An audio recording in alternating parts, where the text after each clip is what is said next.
Traffic is piling up, the bridge is closed, and it's causing a lot of confusion. When you try to put a coin in, it's going to get jammed. But when you swipe that card, just beware that filling up your tank's going to cost a little bit more than normal. Water levels are starting to rise, completely covering some of the stairs. Lauren, the decision just came in about 30 minutes ago. The Baton Rouge Zoo is staying put right where it's at. You're taking a look at some of the damage at Southside Elementary 2 years after the Great Flood of August 2016 ravaged it. Volunteering some of your time can go such a long way when it comes to helping people in need. This home coming down in North Baton Rouge is just one example of how the city parish is addressing blight.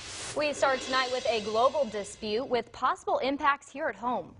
Some events this weekend had to change plans and move locations due to the downtown library saga. Thank you for joining us here for Local 33 after college football, and man, does it feel good to say that again. We begin tonight with new information. A suspect now behind bars charged in connection to the shooting death of LSU basketball star Wade Sims. Happening right now, people across the state are casting their votes this election day. I mean, they have been cooped up at that Capitol for so long now. So we have 3 chances there for a U.S. win. Well, Kim Hutcherson's telling us to just go on and get out of here. It's vacation time, I guess, Kevin.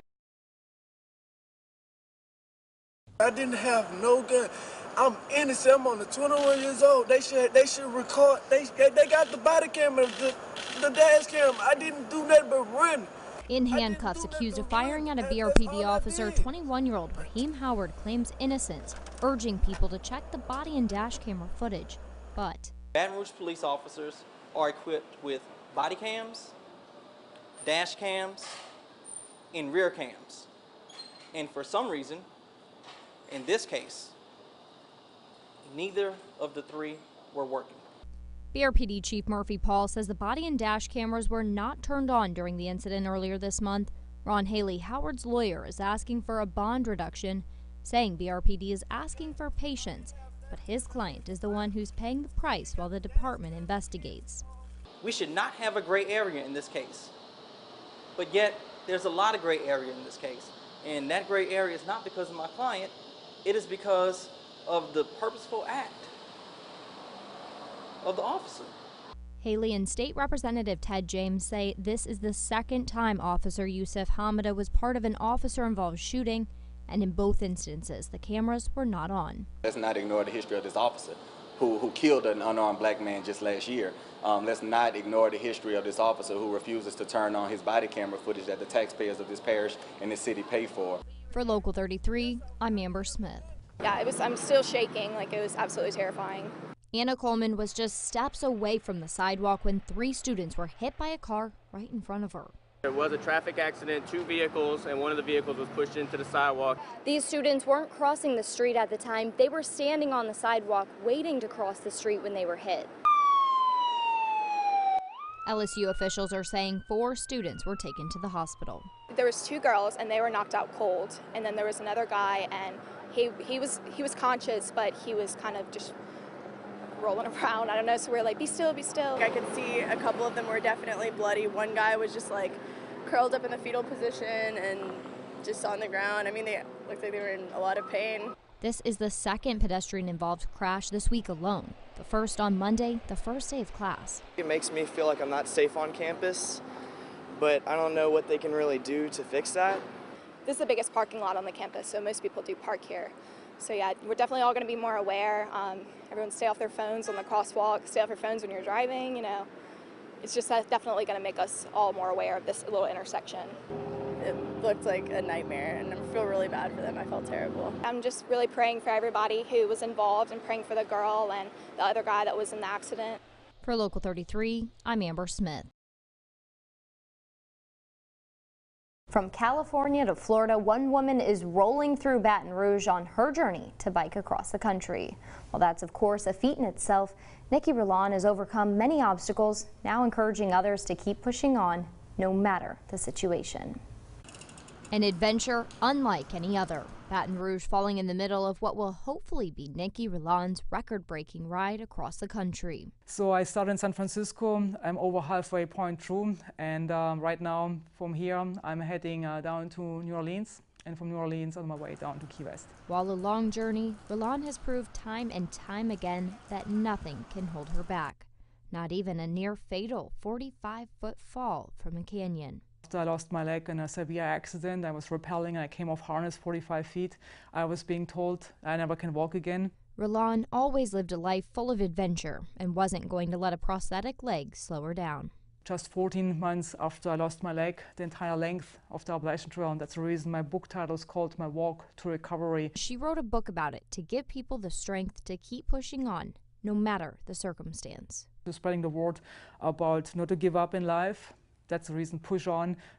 That's where the ride comes in. She's on a quest to be the first female with a prosthetic to ride across the country, making pit stops along the way, books in hand. My next big journey, I mean, one door shuts down, another door opens up, so I had a whole different life planned out, but with the fact that I lost my leg, I became right now an author, I wrote my book, Push On, and so now I'm hoping I'm getting more speaking engagements for motivational speaking, because I think I have a great message to tell.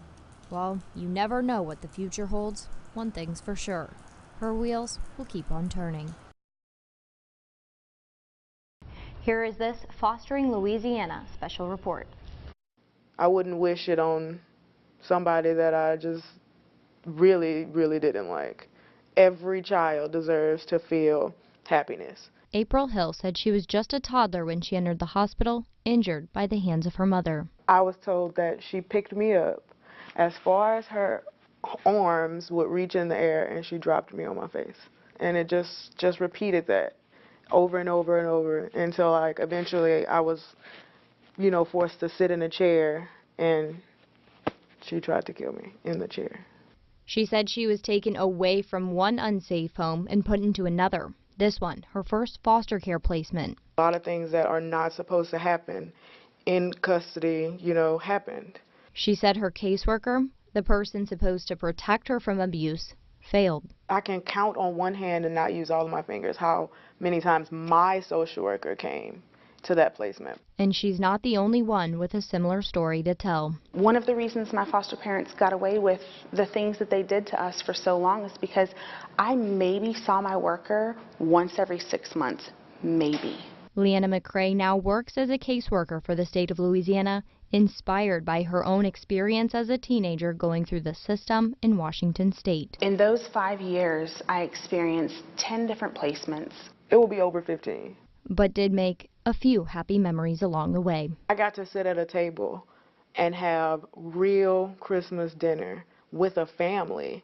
It's one of my best memories as a kid.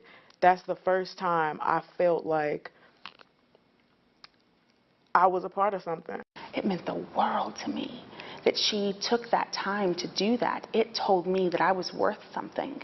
When 18 came, the question was, what now? I made 18 and my foster mom basically just, bye, you know. She went on to college using stipend money from the state, but budget cuts meant no more stipend and no more school. I was homeless a couple of times because I don't have, and still to this day, I don't really have anyone to fall back on. Foster kids, particularly those who age out of the system, say they have to fight harder for a life they want, a life so many take for granted. I realized if I'm going to be anything or do anything or have any kind of success in life, it's going to be because I do it. Everything that I have, I got it on my own.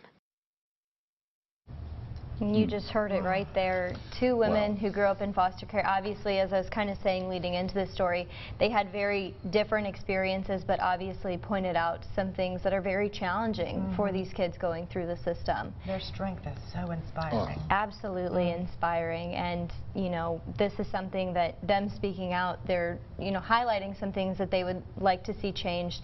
And actually, I talked with DCFS as well, and some of those same things that they're pointing out as areas for improvement are things that the department is specifically highlighting that they would like to improve. So part 2 of this special, to see what the department is really doing to fix some of these things, we're going to have that tonight on Local 33 at 10. What determination by these women, though. Absolutely. So inspiring. Fantastic story. Very well done. Yes. Thank you, Amber.